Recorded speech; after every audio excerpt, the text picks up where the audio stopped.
បំភ្លេចអូនទេបងឃ្លាតពីស្នេហ៍ចាំចិនដាទៅបំរើជាតិសង្ស្នាសូមតាំងចិនដាណាពីសីកុំព្រួយអ្វីប្តីមកវិញមកមិនខានកល្យានចាំទទួលបង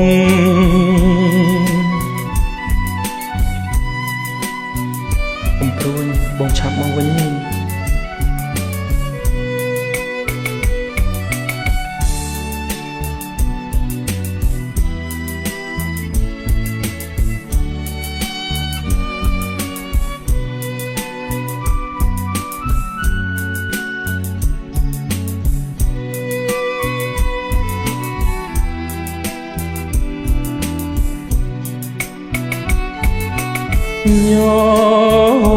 ញឹមទៅថ្លៃ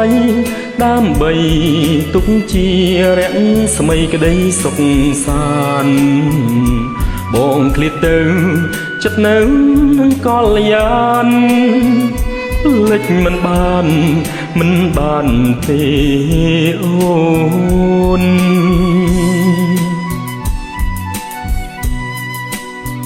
កុំព្រួយបងឃ្លាតទៅតែចិត្តបងនៅអូនរហូត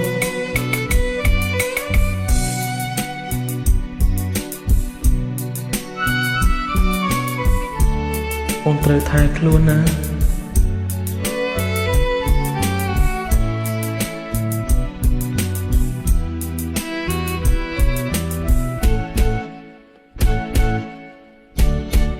សាធុសាធុ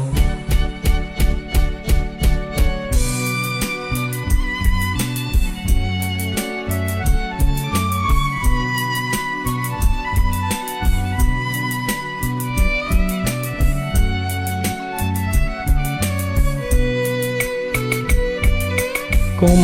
ព្រួយឡើយប្រលឹងចិត្តបងពិតមិនភ្លេចសន្យាបងសូមស្បត់សច្ចាសូមឲ្យលោកកាធ្វើសាក្សីថាស្នេហ៍ភក្តីតែស្រស់ស្រីលុសូនសង្ខា